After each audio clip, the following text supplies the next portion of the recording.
Stop forcing return to office. Make the office worth returning to. An Alternative Perspective by Mark Christensen, digital workplace and AI strategist, and author of The Productivity Paradox. What are we really asking people to return to? For years, remote work has steadily grown, driven first by technology and later by necessity. But despite all this evolution in how we work, the office itself has remained largely the same. And now, as companies mandate a return to the office, employees are pushing back. Why? Because the question on everyone's mind is simple. What's the point of coming in? This isn't about rebellion or laziness. It's about logic. Why would anyone spend hours commuting to a space that doesn't add value to their work? If the office is just a place to park a laptop and join virtual meetings, it's irrelevant. But here's the opportunity. The office doesn't have to be obsolete. It just needs to evolve. Why mandates don't work? RTO mandates fail because they're built on the wrong premise. They assume people will return simply because they're told to. But that's not how people work anymore. For decades, the traditional office was a default, designed for structure and oversight, not for innovation or connection. But the world has changed. Employees expect more. They need a space that complements their work, not one that duplicates what they can do from home. The office, as it stands, doesn't meet those needs. Reframing the office as a catalyst. What if the office wasn't just a place you're obligated to go, but a resource you're excited to use? What if it offered something remote work simply couldn't replicate? The evolved office isn't about nostalgia or status quo.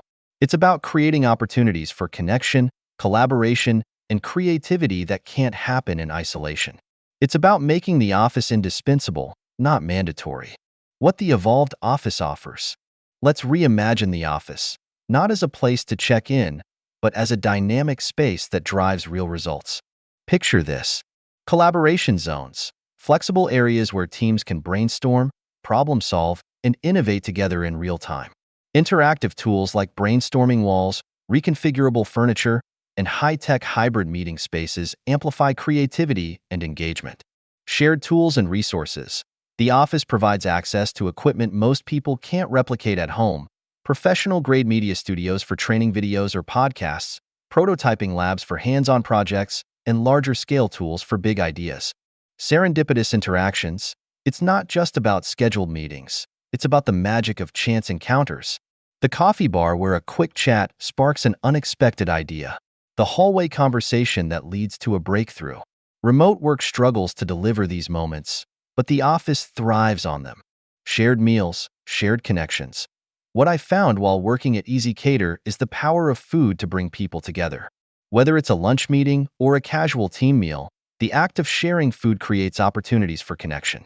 It's not just social. It's foundational for building stronger, more collaborative teams. These are the elements that transform the office from a have to into a you want to. What the evolved office unlocks. The evolved office creates solutions that remote work, for all its benefits, cannot fully replicate. Creativity and innovation.